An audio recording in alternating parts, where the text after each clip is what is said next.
So warm welcome to Africa 360. We bring you news and views on the continent you won't see anywhere else, focusing on a distinctly African perspective. I'm Chris Maroleng and you're watching Africa 360. In this week's edition, he was once one of Kenya's poorest, with a very bleak future ahead of him, but a good Samaritan offered assistance, and that one act of kindness has changed his life completely. This week on Africa 360, we bring you the inspirational story of a human rights activist, Chris Mburu. I mean, this is somebody who has meant so much to your life, somebody for whom you have dedicated a foundation, somebody in whose name you're educating hundreds of kids, yet you have never met him. Chris Mburu grew up in a rural village in Kenya. His story is indeed a microcosm of poverty in many parts of the African continent. But a random act of kindness changed his life completely. It allowed him to complete school and tertiary education. Mburu is now a human rights lawyer for the United Nations, all thanks to a generous Holocaust survivor.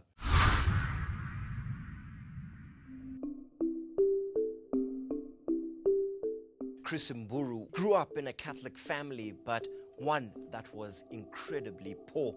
Unable to pay for an education, his mother sought help from local priests. But that also proved to be a futile exercise. One day, a Swedish woman named Hilda Back heard of Mburu's plight and decided to help. She began to send $15 a month to pay for his education. Chris excelled at secondary school and went on to study at the University of Nairobi. With Hilda Back's help, he went on to study at Harvard University in the United States. He then graduated in 1993 and soon worked for the UN as a human rights lawyer. Chris founded the Hilda Back Education Fund in 2001, and he dedicates his time and resources to educating children from his village. Chris Mburu's story has been captured on film, and this film was entitled A Small Act.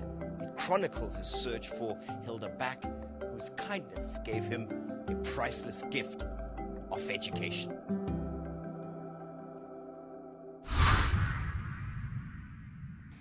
Chris Mburu, thank you so much for joining us on Africa 360. Well, thank you for having me. Very excited. You know, you've got an interesting personal story that is, I'm sure, unique to you in many ways, but to many Africans, there's a resonance in it, in that many Africans have traveled the journey that you have. And here I'm relating to a formative chapter in your life that has brought you to where you are today, the manner in which you were assisted and giving help. Just tell us a little bit about what happened at that time. Well, it was very difficult for me when I was growing up. I grew up in a very poor environment. My parents were very poor, and so was everybody around me in the village. You know, I grew up in a village where, you know, nobody really had anything you can call wealth. Kids, you know, there was no running water, no electricity. Kids had difficulties making it to school because we had to pay to attend primary school. Yeah. And so, you know, we didn't wear shoes to school. I didn't wear shoes until I was 10. So that's the context in which I was growing up. So the fact that somebody got me out of that situation is what makes me... And it's exactly that, Chris. The fact that although you may have been in a very disadvantaged and impoverished community, someone reached out their hand at a very important time and almost changed your life. And this is really what my whole life story is about. And this is why I like telling it. And this is why I decided to do something about it, because it really touched me that this woman, her name is Hilda Back, living in comfort in Sweden, decided to reach out and help a poor child struggling to survive in Africa. And, just the thought of it, she didn't even want that acknowledged. She didn't even, she wasn't looking for anything back. She just wanted to reach out to somebody who was in need. And she was given a list of kids who were bright and struggling in school. And she just picked me out of a list and said, I want to support this kid. And she supported me throughout my primary school, throughout my secondary school. I mean, it's amazing for somebody who is a total stranger. I didn't know who she was at the time. She used to. I was shown a little picture of her, and just some white lady that I had never met and that I actually didn't meet for another almost 30 years. Jeez. So it's just this whole idea that somebody can reach out to somebody they totally don't know and change their life. Did you eventually get to meet her? And what was that interaction like? Well, I eventually got to meet her, and this is how it happened. I mean, as I have told you, throughout the period she was helping me, the image I had of her was an image in a black and white photograph that she had sent to me in a letter. So this was, for me, this was the woman who had changed my life. But I'd never met her. And then, as fate would have it, I lost her address along the line. So by the time I was thinking that I need to go back home and do something in her name, I actually didn't have her contacts. And it took a long process. It took the intervention of the Swedish ambassador in Kenya to locate Hilde. Yes. I was ambassador here in Nairobi a couple of years in the end of the 90s, and I got this letter from Chris Mburu asking me if I could find Hilde back. So finally she was located, and I thought the best thing that I can do is get her to Kenya so that she can see what her name has done to other people, to me and to the kids that the foundation supports. So I invited her to Kenya, and it's in that context that I met her. This was over 25 years after she had started helping me. I had never met her. You can imagine I went to the airport holding a sign with her name. This is somebody who had meant so much to me, yet we had not physically met. So you can imagine what I was feeling as I stood at the Nairobi airport waiting for her to arrive. What were you feeling? I was overwhelmed with emotion. I mean, this is somebody who has meant so much to your life, somebody for whom you have dedicated a foundation, somebody in whose name you're educating hundreds of kids, yet you have never met her. And what did she say about you, about the foundation, and about the works that you had done? She was simply overjoyed. She did not believe that it was. At first, she thought it was a prank. At first, I thought it was a joke because I had just forgotten about Chris and things like that. I was thinking, are they talking about me or what are they talking about? Because I couldn't really believe that they were starting something in my name. And then she realized, it was the ambassador calling her and telling her about that kid that she had supported in Kenya. And she says that she was so totally moved. She couldn't believe it. And then the whole trip. At this point, she was 80 years old. Yeah. And I paid for her ticket to come to Kenya. Yes. And we had a big ceremony for her in the village. And the whole thing was like an out-of-body experience for her.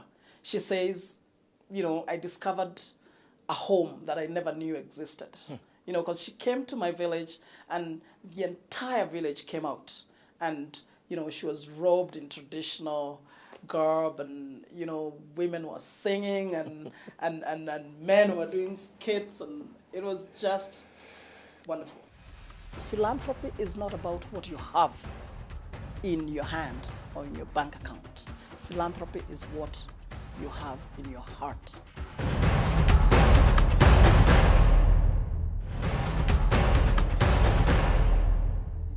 But here's the thing, Chris. Your story doesn't end there, because in this giving, there were lessons for you.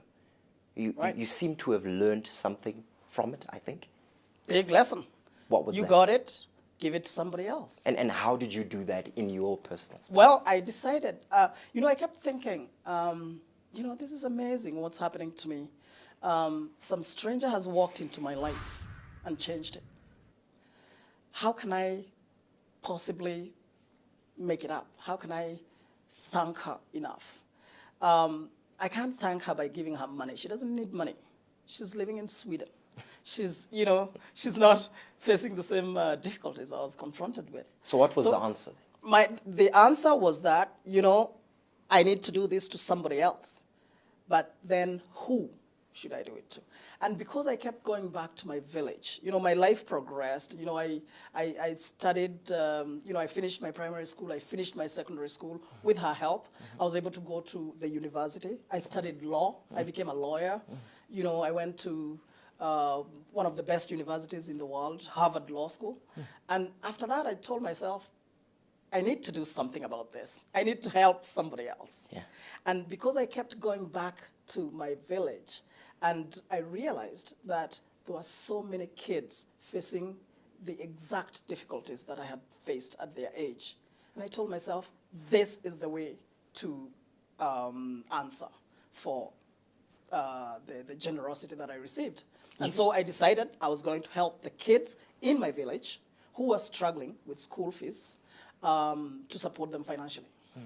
But here's the interesting thing, and we'll go back to your story a little bit more, that your story is one that is not just unique to your particular village in Kenya, or indeed to any other particular village in many other parts of the African continent, but it is something around the sort of despair and deprivation that many young Africans go through, to the extent that talented Africans like yourself fail to get the opportunities that you have.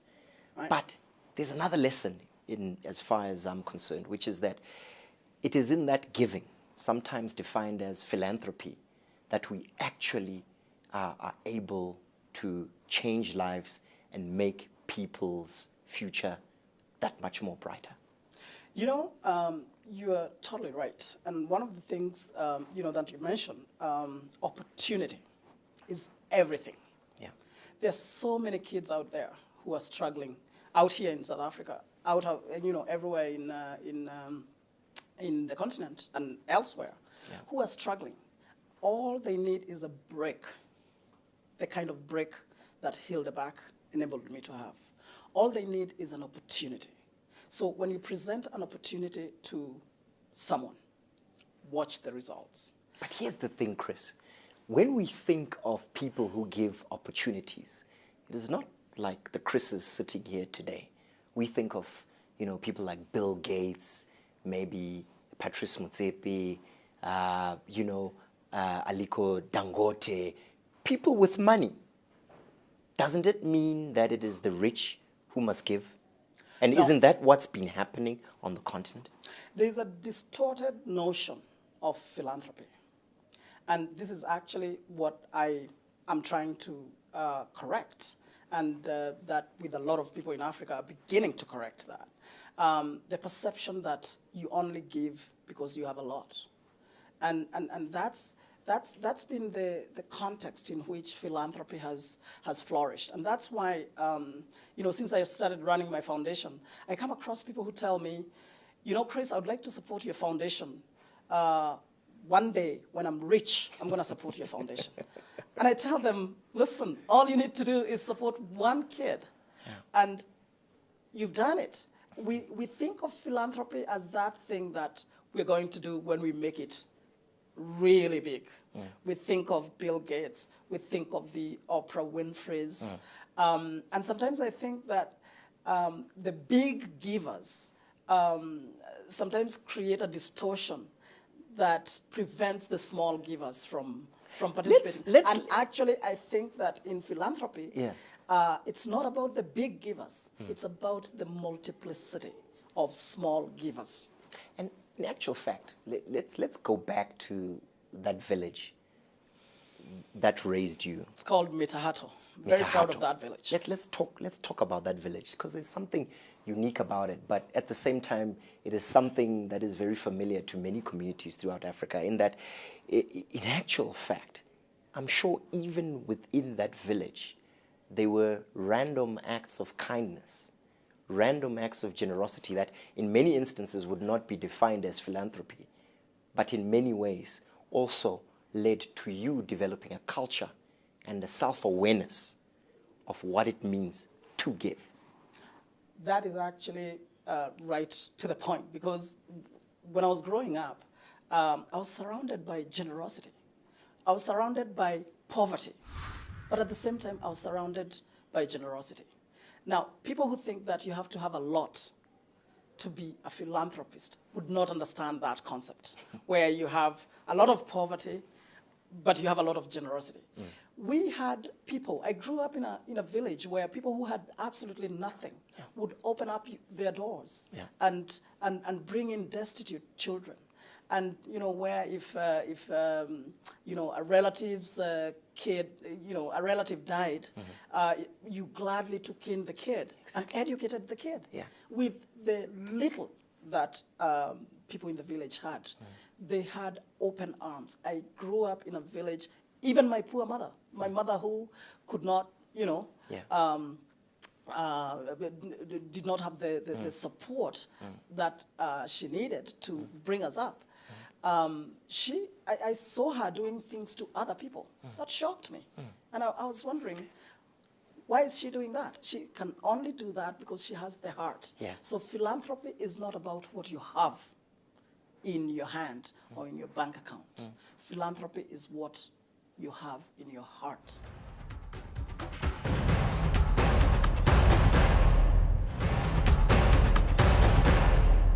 Here's the challenge, Chris.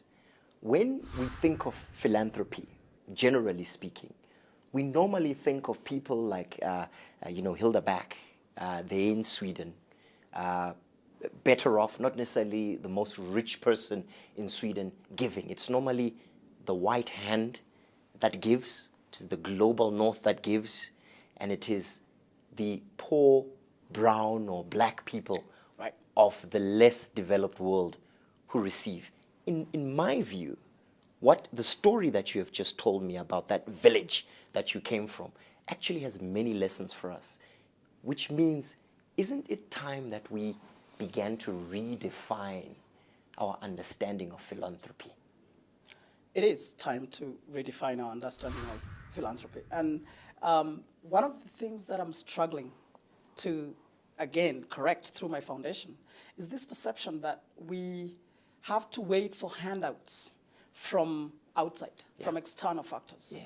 And one of the campaigns that I have, for example, in Kenya and in Africa generally, is to make sure that the kids that we support actually have African and Kenyan role models. They don't have to think of, you know, getting relief from a person from Sweden or from a person from America. They have to understand that this can come from their own midst. And this is what we're trying to do. We're trying to really promote the role modeling so that these kids can see Chris handing out something to them. And then that creates a greater incentive when they have the opportunity to give themselves, to stretch out their hand to another person of their own community. So philanthropy, actually, the best way of doing philanthropy is starting at the base, you know, from community to community. And then, you know, you can stretch out depending on what means you have. We have a lot of supporters for our foundation. We do have more supporters from outside the African continent. And I'm not very excited about this. I would like to change that dynamic. Yeah. I would like our kids to not think that they're getting from somebody because they're fabulously wealthy. I want these kids to see that I dipped my hand into the pocket and pulled out a few coins, and I didn't have much more.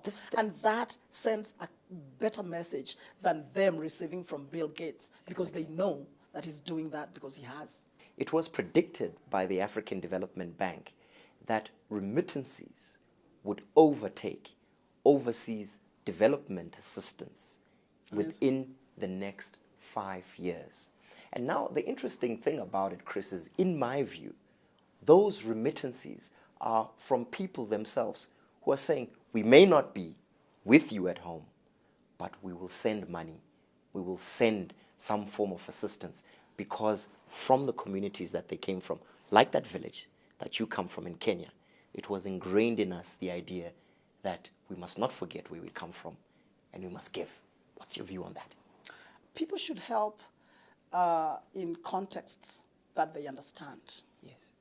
When you're African and you're living in Europe or you're living in America, you remember exactly the challenges that you went through in your village. And this sort of replicates my life. This is it. I went to Harvard Law School. You know, I was out there in the States and I was having a great time. Yes. But I was thinking, this is not what reflects who I am. Mitahato, that village that I left years back, that is what I carry with me. Every situation I encounter, every experience I live through, I try to think, what about the people I left behind? And that's why I'm thinking this kind of philanthropy where the Africans are thinking about, you know, doing deeds back home, even when they're not physically present. Yes. It's very, very encouraging. I've actually been talking because since our film came out, we've been doing a lot of screenings in the US and in Europe. And so I get the opportunity to travel quite a bit and talk to people at these film festivals. And a lot of the Africans, this is actually something that really motivates me and encourages me. A lot of the Africans come to these screenings and they say, this is what I'm doing for my village. Now, I'm building them a water well. You've raised another fantastic point about you, which is that a lot of people who could be watching this right now don't actually recognize that you're not just an awesome, you know, do-good giving guy, but you're also a movie star, right? I have been featured in a movie. I'm not a movie star. Tell us about that, about that movie. Well, what happened was that, you know, some woman, her name is Jennifer Arnold, who directs films at Hollywood, heard about the story from one of my relatives, actually a cousin. Yeah. And she thought that was a fantastic story. And she called me up and she said, I want to do a movie out of your story. And at first I thought, is she kidding? There's nothing to tell here. I'm only, you know, extending the generosity that I saw extended in my own village. But she insisted that it was a beautiful story. She wanted to tell it. Yes. And I gave my permission for the story to be told. And she had predicted that it was going to do well, and it did far better than we all expected. Amazing. It became a big film. It premiered at Sundance Film Festival, which is one of the biggest in the industry, and has gone on to win many, many awards, was nominated for an Emmy Award. So it helped us also send the messages that we wanted to do. There's nothing like film when you want to send a message. What a fantastic place for us to end this conversation with you. Chris, it's really been an honor to have you here on Africa 360, and we wish you all the best in all your endeavors in making things better for Africans. Thank you, sir. Thank you very much. Pleasure. Chris Mburu, that's indeed a very inspirational story, and it reminds us particularly during this time of giving, the importance of giving that little that may have a significant impact on the lives of those who receive those gifts. That does bring us to the end of this edition of Africa 360. I would really like to thank Chris Mburu for taking the time out to talk to us here on Africa 360. What an incredible story indeed. You can join the debate on Africa and indeed tell us what you think about the importance of giving. And you can do this by liking our Facebook page or tweeting us your views at A360_eNCA. You can also always send us an email at africa360@enca.com. So until next time, when we look forward to bringing you Africa like you've never seen it before.